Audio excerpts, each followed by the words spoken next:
Hola les ensablés, c'est parti pour le 5e épisode de Waiting for the MDS. Et bien voilà, nous enregistrons cette vidéo le 5 avril, le jour où la première étape du 35e Marathon des Sables aurait dû normalement se dérouler. C'est un moment très particulier, le départ de la première étape, et qui mieux donc que Patrick Bauer pourrait nous en parler, la preuve tout de suite en images. Hola, bonjour à toutes et à tous. Bien aujourd'hui c'est une journée très particulière parce que nous sommes le 5 avril. Et qu'est-ce qui se passe le 5 avril? Ben voilà, initialement, c'était prévu le départ de la première étape. Alors je suis à Troyes et derrière moi, c'est pas un hasard, c'est ce petit chœur, enfin grand chœur, belle œuvre d'art réalisée par nos amis et artistes troyens, Michel et Thierry Caillot-Houel, respectivement pisteurs et commissaires bivouac depuis de nombreuses années. Donc voilà, c'est un petit clin d'œil pour eux et en même temps c'est un symbole tellement fort puisque cette journée pour moi est magique hein, quand on est sur le capot du Land Rover. Et d'ailleurs mon cher Emmanuel, tu vas bien pouvoir nous envoyer un petit morceau de AC/DC, n'est-ce pas?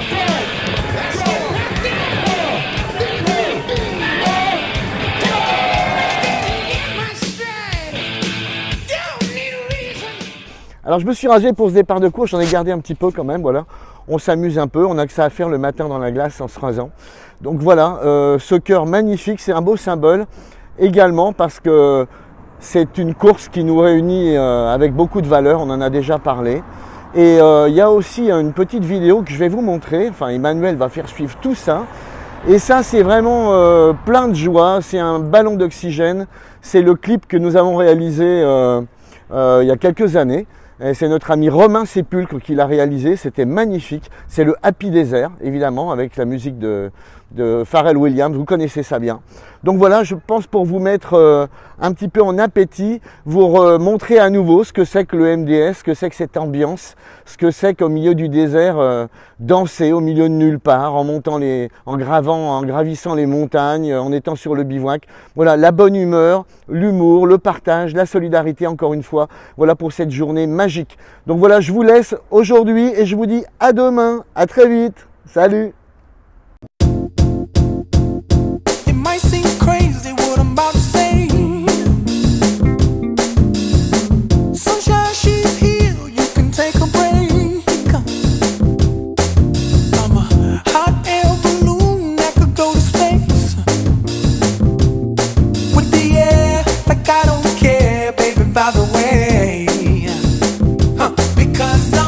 Clap along if you feel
Si avec ça, vous n'avez pas la pêche, je ne sais pas ce qu'il vous faut. Allez, dans la thématique départ du MDS et fun, je vous propose de regarder Elodie et Thierry, futurs concurrents français du 35e MDS, à qui le confinement semble jouer quelques petits tours.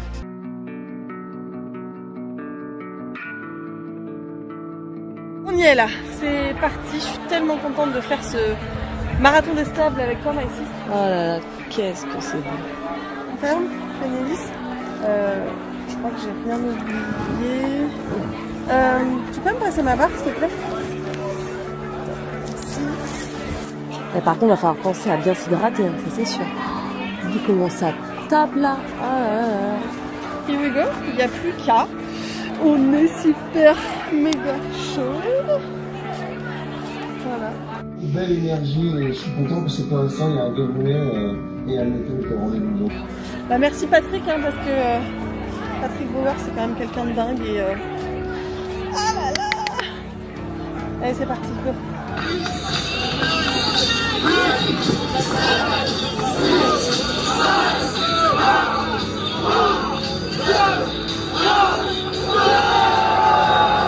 Eh non, ce sable. Ah mais non. Ah mais non mais en fait, c'est pas possible là. Ah bah c'est pas maintenant. C'est bien ce que j'ai compris hein. C'est pas pour aujourd'hui le début du marathon des sables hein. Et bah écoute, pas de soucis, on va continuer à s'entraîner. Et puis bon, on se donne rendez-vous en septembre. Bisous.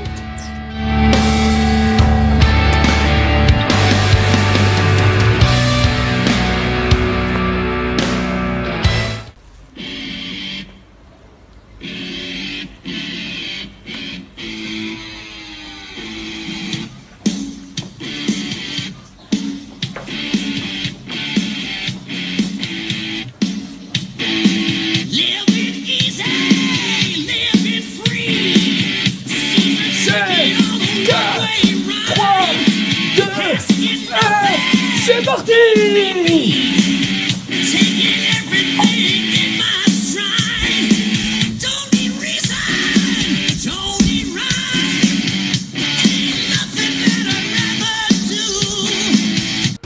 Certains concurrents ont vraiment le sens de l'humour. Allez, cette fois-ci, une concurrente qui, elle, a bien pris le départ de la première étape du Marathon des Sables. Ses impressions entre peur et excitation pour Lilouane, c'était en 2018. C'est un mélange de plein de sentiments. L'excitation d'être là, la peur, est-ce qu'on va y arriver? Il fait chaud, on est content parce qu'on a le fameux Highway to Hell dans les oreilles. D'ailleurs, c'est toujours mon réveil matin.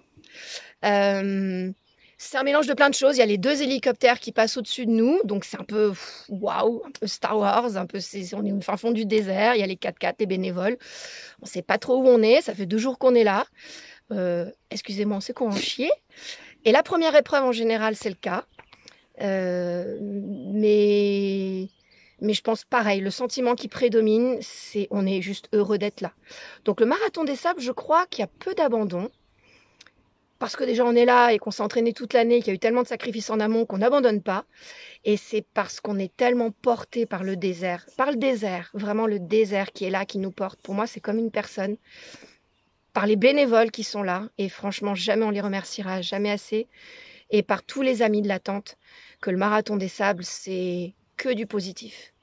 Et même si on souffre, on en sort grandi et on revient l'année d'après.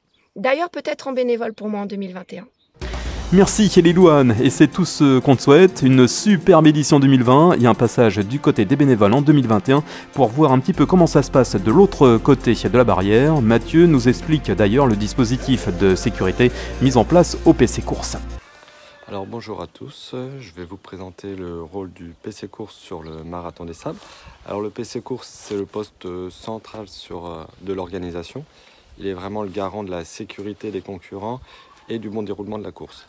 Donc pour ce faire, il assure le suivi des concurrents ainsi que la coordination des 9 commissaires de course et des 2 hélicoptères répartis tout au long du parcours. Donc le PC Course est composé de 6 personnes. Pour mener à bien le suivi des concurrents et le besoin d'intervention, le PC Course dispose de 2 outils. Donc les chronotags. Les chronotags, c'est Il y en a une sur le dossard avant, une sur le dossard arrière et une autre qui est accrochée au sac à dos du concurrent. Donc sur ces chronotags, il y a un flashcode qui est détecté sur l'ensemble des points de contrôle qui sont sur le parcours et qui permet d'obtenir le temps de passage du concurrent en temps réel grâce à une transmission satellite. Le deuxième outil, ce sont les balises spot. Les balises sont fixées sur la bretelle du sac à dos du concurrent. Et sur ces balises, on a un bouton SOS qui peut être activé en cas de besoin par le concurrent. Donc toutes les 5 minutes, la balise envoie une information sur sa position GPS et cette information elle est retransmise au PC course via une transmission satellite également. Donc le PC course réceptionne l'ensemble de ces informations sur ses écrans pour pouvoir suivre les concurrents et l'évolution de la course. Donc lorsqu'un concurrent déclenche son bouton SOS ou s'éloigne de plus de 300 mètres de l'axe du parcours, il y a une alerte qui arrive directement au PC course et qui lui indique le numéro du concurrent et son positionnement GPS. Donc à ce moment-là, le PC course déclenche une intervention. Et il identifie le commissaire de course qui est le plus proche de l'intervention et lui communique la position du concurrent sur lequel il doit intervenir. Une fois que le contact est fait, le médecin qui est dans la voiture du commissaire de course prend immédiatement en charge le concurrent et si le problème est un peu plus important, le PC course engage alors une procédure d'évacuation sanitaire à l'aide d'un des 2 hélicoptères qui sont présents sur le parcours. Donc le concurrent est alors à ce moment-là pris en charge par l'ensemble de l'équipe médicale du Marathon des Sables. Bref, tout est fait pour que la sécurité soit le maître mot de cet événement. Et oui, au Marathon des Sables, on ne plaisante pas avec la sécurité. Le dispositif de sécurité sur une telle épreuve est inégalé dans le monde et c'est d'ailleurs pour ça que vous êtes autant à lui faire confiance chaque année. Pour Gaël Couturier, 7 MDS au compteur, cet argument est carrément décisif. Je m'appelle Gaël Couturier, j'ai 47 ans, je suis journaliste depuis une vingtaine d'années, je travaille pour des médias français et des médias américains. J'étais jusque-là basé en Italie et je suis maintenant basé à Los Angeles. J'ai fait le Marathon des Sables 7 fois, je devais le faire 8 fois et je le ferai 8 fois au mois de septembre si tout va bien. Comment j'ai connu le MDS? J'ai connu le MDS comme tout le monde, je pense, c'est-à-dire que sur les réseaux sociaux, en étant moi-même journaliste sportif et journaliste plutôt spécialisé sur les sports d'endurance, j'ai connu le Marathon des Sables comme ça et j'ai tout de suite, je crois, eu envie de le faire. C'est les paysages. Je crois que les paysages m'ont vraiment attiré et puis la réputation de la course en termes non seulement de difficulté, mais aussi d'organisation. Voilà, la difficulté c'est une chose, mais je crois que ce qui a toujours été important pour moi, c'est la qualité de l'organisation. Je me suis rendu compte que c'était quelque chose de safe. C'était à la fois une aventure difficile, voire très difficile, mais ça restait dans un cadre strict et ça partait pas à volo, c'était pas du grand n'importe quoi, comme d'autres courses que je citerai pas, mais comme d'autres courses désertiques à l'époque où moi j'ai entendu parler du Marathon des Sables, c'est-à-dire c'était il y a déjà presque 20 ans quoi. Le Maroc, je connaissais avant le Marathon des Sables, mais je connaissais pas le désert. Et puis voilà, Théodore Monod, quelques films de la Seconde Guerre mondiale avec des batailles dans le désert, enfin des choses. Fort Sagan, film avec Gérard Depardieu. Vraiment le désert, je ne connaissais pas, mais ça m'avait toujours attiré. Et donc voilà, c'était cette occasion d'aller me confronter au désert. Et puis je crois qu'un truc aussi important qui m'a attiré au Marathon des Sables et qui continue de m'attirer chaque année, parce que encore une fois, voilà, je l'ai fait 7 fois, le prochain sera mon 8e, c'est la simplicité de l'expérience, c'est-à-dire le retour aux choses essentielles, le retour aux sources, se nourrir, dormir, avoir chaud. Et puis le contact humain, voilà, revenir à des trucs à la fois basiques et extrêmement importants qu'on a tendance à prendre pour argent comptant, pouvoir se lever le matin, être en forme, et avoir à manger, avoir eu pas trop froid pendant la nuit et prendre du plaisir dans ce qu'on fait dans la journée. Et je crois que c'est quelque chose que les gens viennent rechercher au Marathon des Sables. Pour moi, quand j'en parle autour de moi, aux gens qui l'ont fait, aux gens qui le font avec moi, certains le font chaque année avec moi, c'est je crois ce qui nous plaît tous, c'est cette coupure avec le monde moderne dans lequel on vit. Il y a ça d'un côté et puis il y a le Marathon des Sables de l'autre. Et ça me semble essentiel, ça. C'est un truc, c'est l'âme du Marathon des Sables. Voilà, cette simplicité, ce retour aux sources. Tout est dit, quoi. Enfin, pour moi, tout est dit. C'est le désert, l'organisation sérieuse, et puis vous êtes confrontés à des choses simples, dures, mais simples.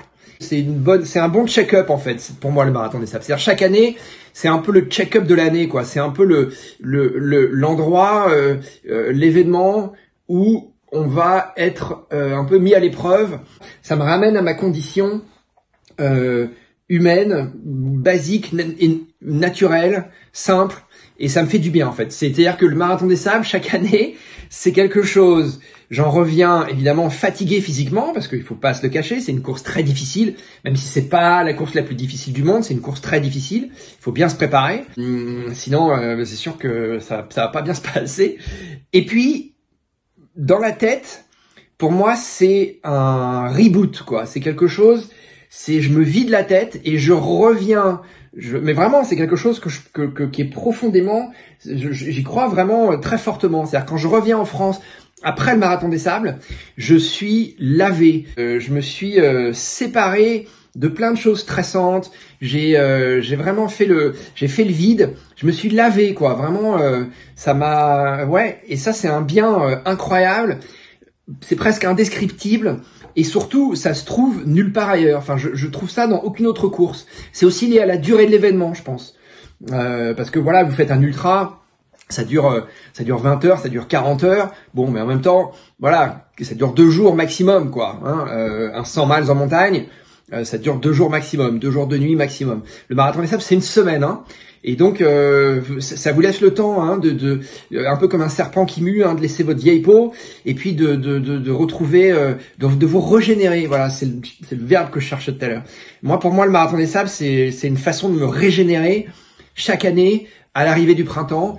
Et en plus, généralement, la course, elle est idéalement bien placée parce que vous partez au Maroc, il y a vraiment une différence de climat très importante entre l'Hexagone, la France, et puis ce que vous trouvez en arrivant au Maroc à Ouarzazate, où là vous êtes confronté à la chaleur, à des choses fortes d'un point de vue météorologique. Et puis quand le Marathon des Sables se termine, vous revenez en France, et là c'est le printemps. Voilà, vous êtes, enfin c'est le printemps, oui, c'est largement le printemps, mais les beaux jours sont souvent là. Voilà. Et donc c'est une sorte de transition à tout niveau. Après ces bons mots de Gaël, pour ceux qui n'ont jamais encore vécu un départ du Marathon des Sables, voici quelques images.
C'est beau, hein? Sans transition, portrait d'un coureur étonnant. Chaque année, il y a un ou plusieurs coureurs qui partent vite, très vite, trop vite même, par rapport à leur capacité, pour faire quelques kilomètres avec les meilleurs, puis rentrer dans le peloton à leur place. En 2017, Thomas Evans, un Britannique, est passé au premier CP avec les coureurs marocains en tête de la course, et tout le monde s'est dit ok, voilà un petit jeune qui va craquer, et puis il est passé dans la même position au CP2, et à l'arrivée de l'étape, le monde entier a alors découvert un coureur élite qui avait su se faire très discret jusqu'à présent.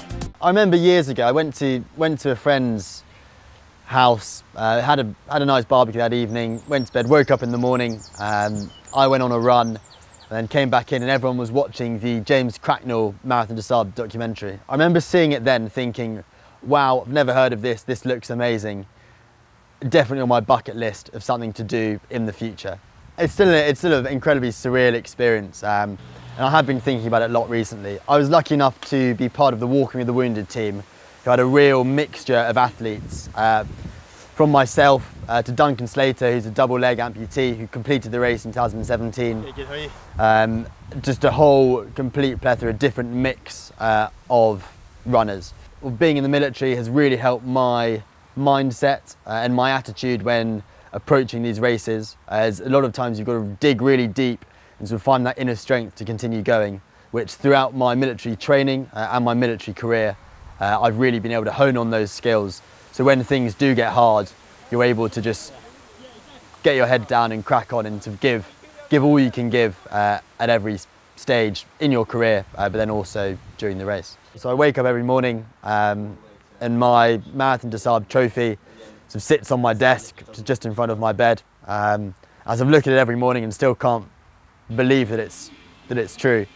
And I suppose the longer that it goes on, sort of the more real it's going to become. And then the more races I do, the more real it becomes. But I think the 32nd edition of Marathon des Sables will always be, it was my first race, it was my first desert race, my first multi-stage race, and my first real ultra marathon.